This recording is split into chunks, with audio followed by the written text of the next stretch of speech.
Our church's history begins around 1910 with the settlement of a handful of Greek immigrants to the capital city of New Jersey. By 1920, they were joined by another 40 or so Greeks, all in search of a better life. Although some of these Greeks only intended to stay temporarily in the United States, they felt their lives would be incomplete without the spiritual life of the church. And so on December 31st, 1921, under the leadership of Peter Skokos, a meeting was called at his home at 228 Perry Street with the purpose of organizing a Greek Orthodox church in Trenton to serve not only the city of Trenton, but also nearby towns of Bordentown, Princeton, and Hightstown. 2 weeks later, a general meeting of all Greeks in the area was called, and the idea of establishing a church was enthusiastically endorsed. On January 13, 1922, an election of officers was held, and Peter Skokos was elected the first president. On January 21st, a certificate of incorporation was recorded for St. George Greek Orthodox Church of Trenton, New Jersey. The first order of business was to raise funds to establish a place of worship. By April 1922, $3,489 was raised, and on August the 29th of the same year, they purchased a lot at 159 and 160 Mercer Street. The lot had a small house on it, which was used for afternoon school, but there were no facilities to hold Sunday church services.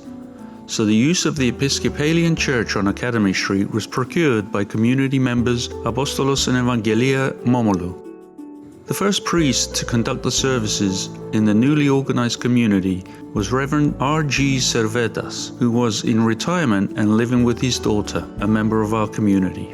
On June 23, 1923, Father Melisinos was assigned to the community by the Archdiocese, and shortly thereafter, facilities at 107 Hanover Street were leased for $35 a month to be used for church services and as a meeting place for the community.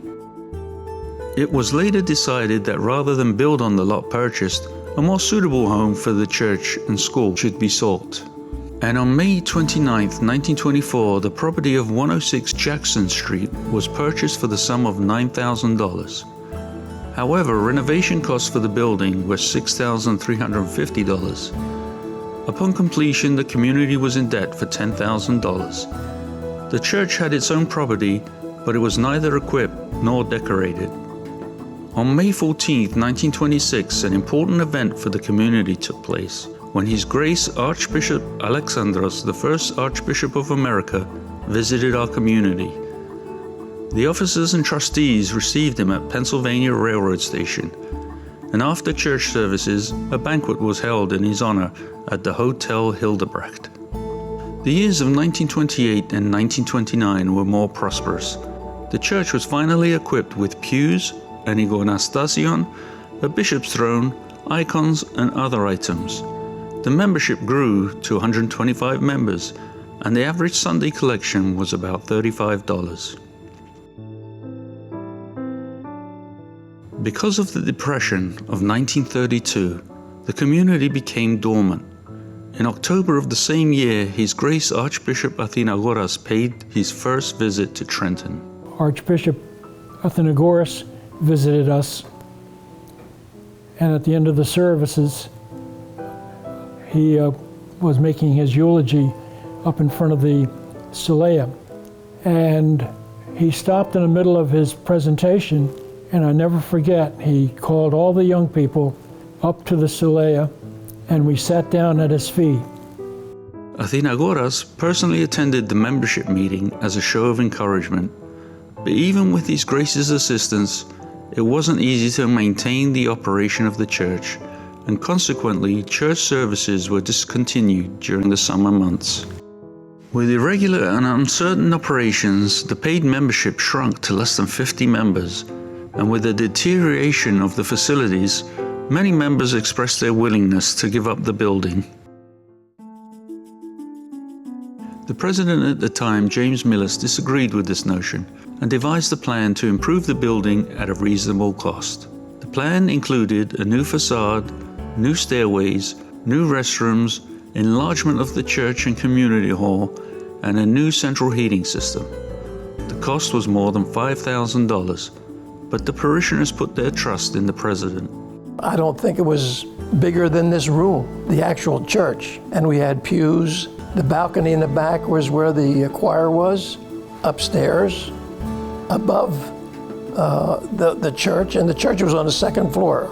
And the first floor was the hall. We had a rather big hall there, the whole length of the church, where the church upstairs wasn't half as big as the hall. And it was quite an interesting community. It was actually all the Greeks centered around the church. It was nothing but the church. Also during this period, the trustees completed arrangements with Greenwood Cemetery to earmark an exclusive area for the Greek community. The first choir was also organized and was conducted by Miss Dorothy Skokos. In 1937, a long-standing request of the community to the Archdiocese was granted, and Father Nicholas Triandafilou joined St. George. Father Triandafilou, who was very stern, I don't know if he could speak English at all, and he used to walk from Marsville to come to the church. You know, we loved him, he loved us, and of course during the Epiphany he would visit all the homes and bless the homes, but he was very well known for that. Wonderful man. By 1939, the membership surpassed 100. In February of 1942, the church enjoyed a financial surplus. The mortgage balance of $3,500 was paid off.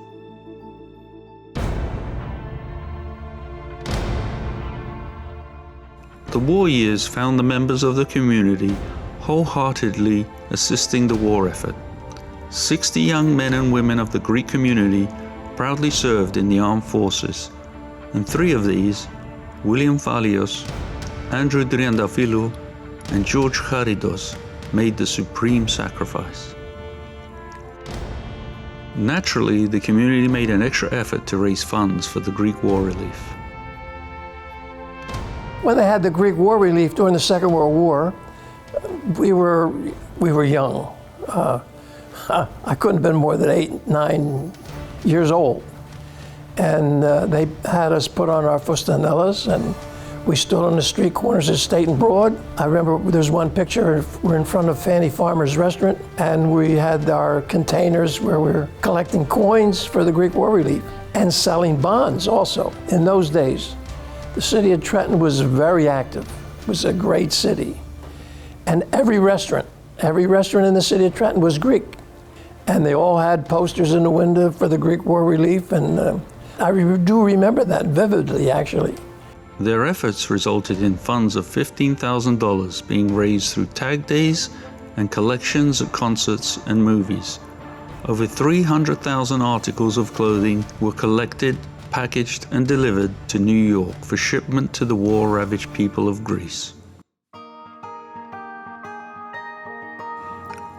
With St. George's increasing membership during the war years and only space to accommodate 75 to 100 people, the leadership started a quest to find a new church to be located in Center City. On March 14, 1952, a general meeting was held, and a motion passed unanimously to purchase the Second Presbyterian Church and renovate it to the specifications of the Greek Orthodox faith. The parish council engaged the services of an architect to draw up plans for the renovation. The new fundraising effort was successful in raising $50,000 in just 2 years. It was quite a move because Jackson Street was like a small house. It's amazing. And then we move around the corner to Mercer and Market Street, much bigger facility with classrooms originally downstairs. And it was great for us, for the community, and that we had more room. The renovation began in October and was completed in June of 1953. His Grace, Archbishop Dimitrios, conducted the first service. The new church won the admiration and respect of the people of the city, and also attracted many more members. With the increase in Sunday school attendance, further renovation of the basement was carried out to create more classrooms and space for the community activities. In March 1954, His Eminence Archbishop Michael visited and conducted a memorial service for all deceased members of the community. He also was present at the testimonial dinner held for Father Triandafilou for his service to the community. The retirement of Reverend Father Triandafilo came in September 1960, after 22 years of faithful service to the community. As his successor, the Archdiocese appointed Reverend Father George Stefanidis, who made our community his first parish. And here we came from an older priest that didn't speak much English to a priest of Father George's stature who was educated at the Princeton Seminary, and he became our priest. And it was just like a revolution to a lot of the young kids like me, that here all of a sudden we have a priest that we can really communicate with, and that was a pretty exciting time.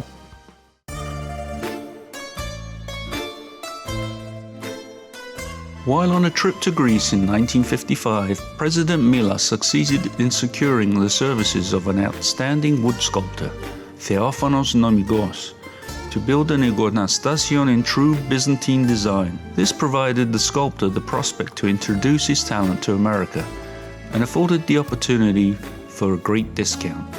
President Milas also secured free transportation for this and other equipment. The interesting thing there was that when it was shipped here, my father and Nick Apostolaris got in their truck. Nick Apostolaris had a vegetable truck, and he emptied it out after his day of serving all the restaurants with all the vegetables, cleaned it out, and I went with him. The three of us drove to New York, and it was beautiful. And we picked it up and put it in the back of Papatas's truck. And we drove here, and they installed it in the church at Mercer and Market Street. And then when we moved here to Clockner Road, it came here too. I'll never forget that trip because the longshoreman didn't want to put it in the truck without being paid. My father and especially Nick Apostolaris were really giving him a bad time, and I didn't think we were going to get that. That scared me a little bit because longshoremen were pretty tough at the time.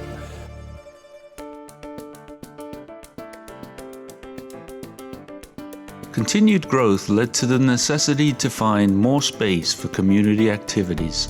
So in 1957, the Labor Lyceum building on 159 to 160 Mercer Street was bought. We bought the Labor Lyceum building, which we needed. That gave us classrooms, a meeting room, and the upstairs room where we could have dances, and there was also a kitchen upstairs and a stage. So it was a great time for us to move there.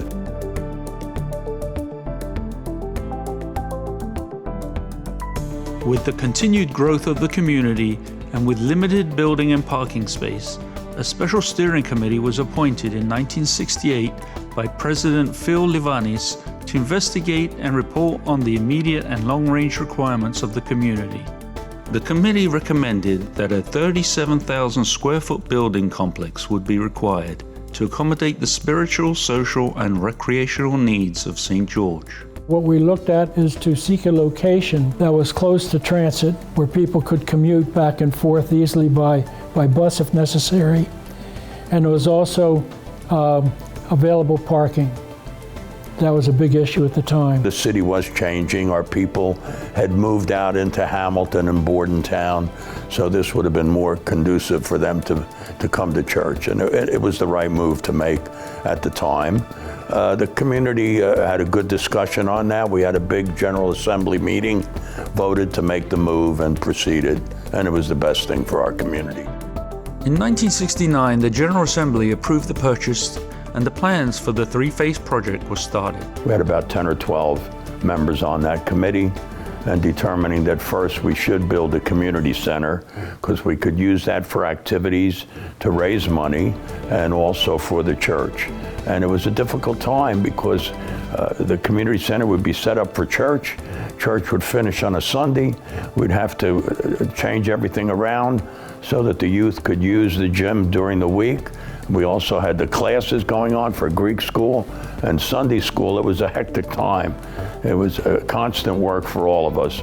But at the same time, we then began the plans to build the church and the classroom building over the next 10 years, and we got that accomplished. What the community center enabled us to do was to begin holding our festivals, which generated a lot of money for us and helped us in the continuing program to expand the facilities.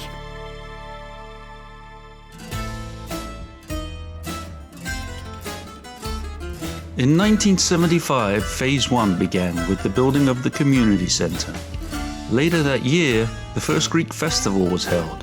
The proceeds of that and subsequent festivals facilitated Phase 2, the building of the church, which was completed in 1980. The first liturgy took place on Palm Sunday in March of the same year. The official Thyranixia was celebrated in November of 1980. In 1987, the Panagia Blatitera was painted in the altar.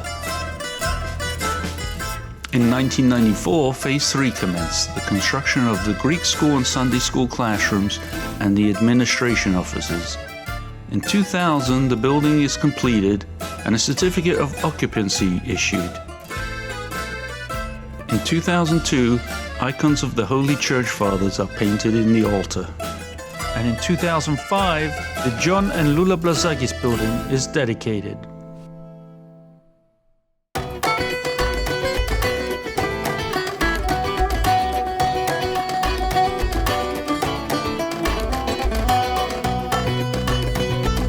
The annual Greek festival that started in 1975 was wholeheartedly embraced by the community of Hamilton. It's known as the best Greek festival around because the people of St. George prepare authentic Greek cuisine from scratch with carefully guarded recipes in our own kitchen with love and dedication, and share it and our traditions with the greater Hamilton community who wait with anticipation every year to enjoy this special weekend.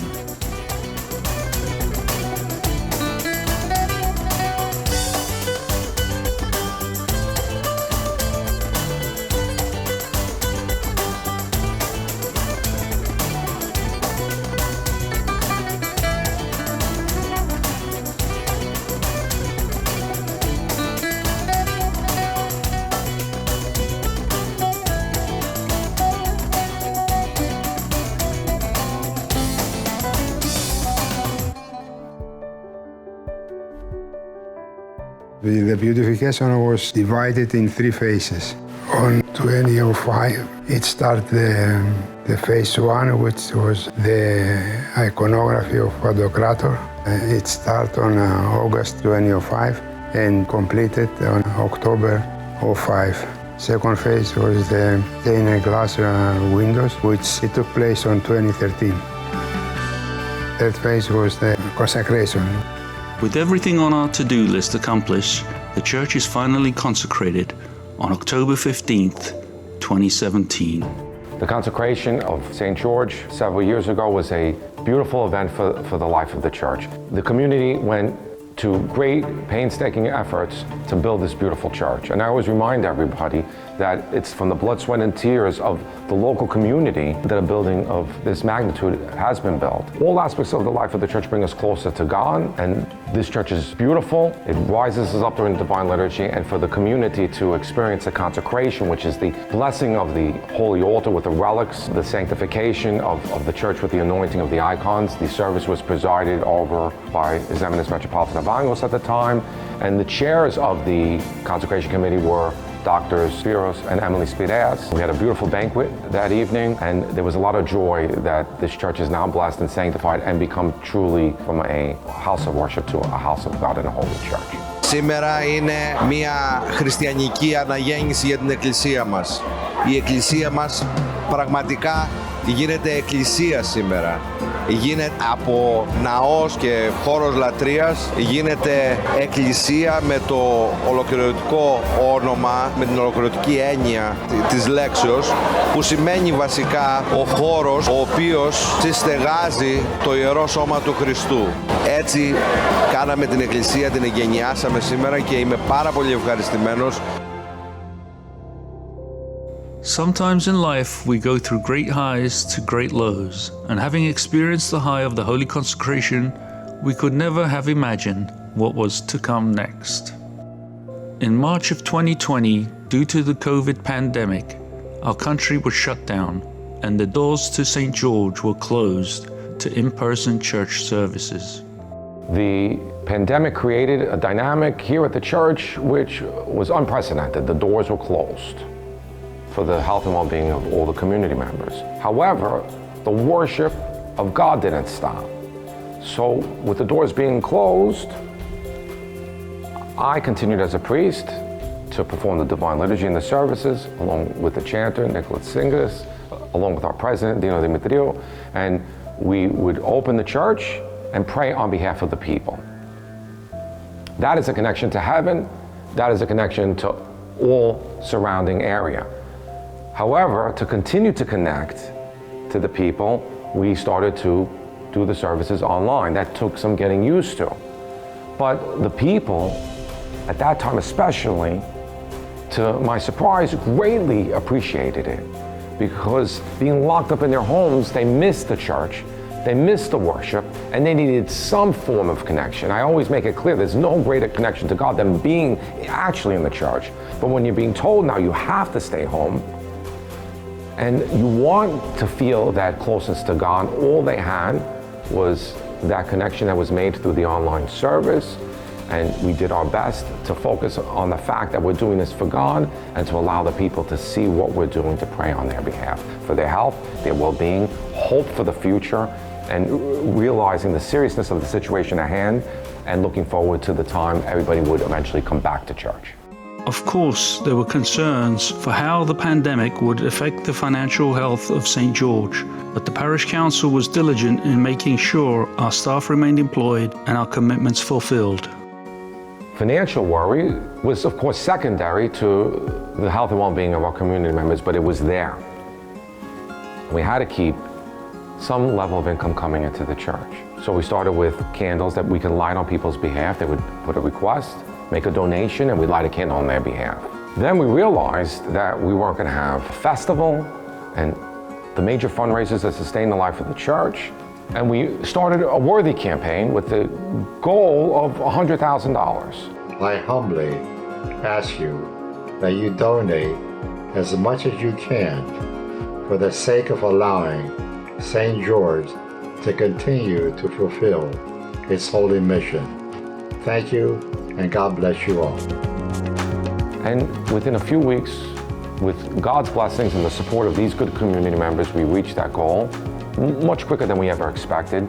Always, God has a way of showing us that He's in control and He's there to take care of us. And we saw that through the good Christian people of this parish. In 2021, as the country started to reopen, so did St. George. In-person church services commenced. When we were allowed to reopen, under the guidance and the restrictions of the government and whatever the Archdiocese dictated, there was a relief factor. There was a little air of fear initially, but there was that relief factor. Now we can enter into our church. There's no question, it was odd, the masks, the social distance, but what I have to say is that people complied and people adapted. That's what we're expected to do as Christians in times of distress, but we needed to worship. So we had a big responsibility on our hands to open up the doors, to allow people to worship, to maintain all the restrictions, yet to continue to pray to God and do the Divine Liturgy and the services. Everybody complied, we kept everybody healthy and safe, and we needed this time as a community to seek God's guidance, to seek His help, and to also see each other and to wish each other well and to continue to encourage each other with a pandemic that continued through that process. We were also encouraged during this time by two first visits. On June 13th, we were honored by a visit from Bishop Apostolos of Medea. And then on August 4th, we were honored with the presence of His Eminence Archbishop Elpidophoros for a Paraklesis service.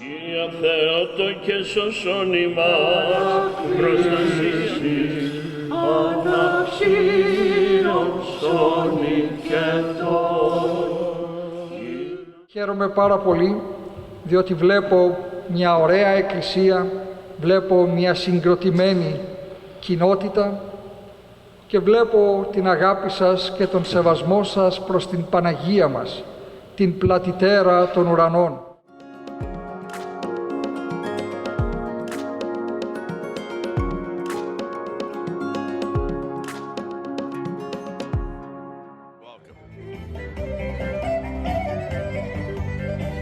We started our 100th anniversary year with a wonderful Apokriatigos Glendi, sponsored by the Stewardship Committee.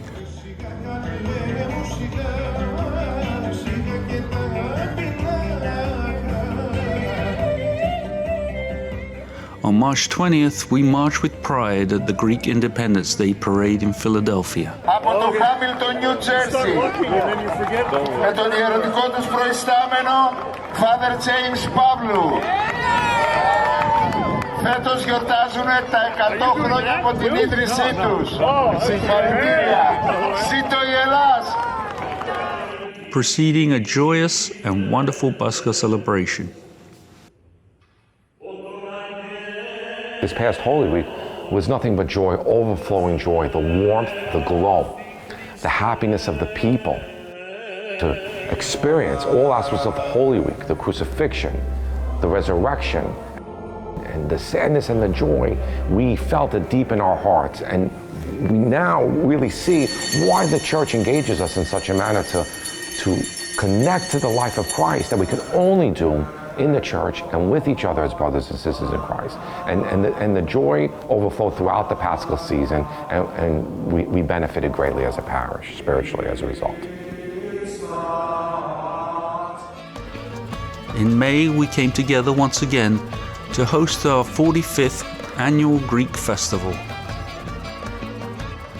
In September, our church had the honor of hosting the luncheon of the Holy Cross celebration in Ocean Grove.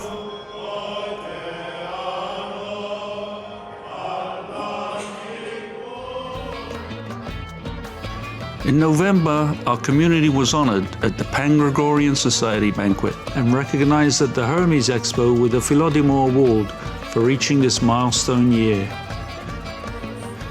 Then, on the 20th of the month, a hierarchical divine liturgy was celebrated with His Eminence Archbishop Elpidophoros of America presiding in commemoration of our 100-year anniversary, which coincides with the 100-year anniversary of the Archdiocese.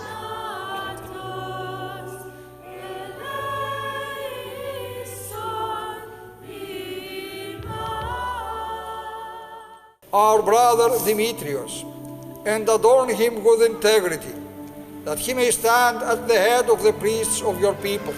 The highlight of the service was the elevation of Father Jimmy to Protopresbyter.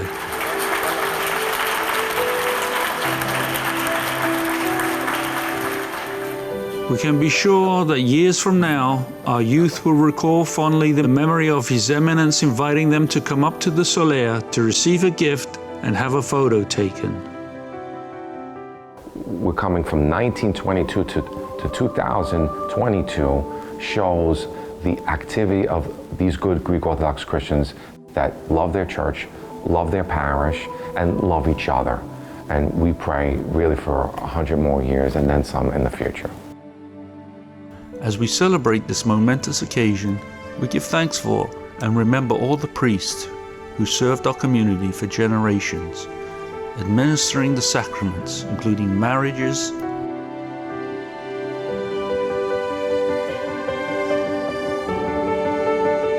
baptisms,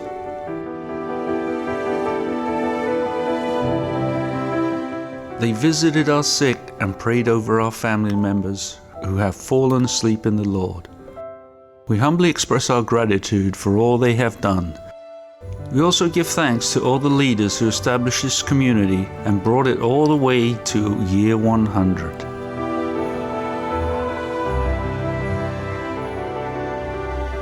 And of course, we remember and give thanks to everyone that has given of their time, talent, and treasure for 100 years, so that we can all enjoy the ministries and benefits that our church community has to offer today and for years to come.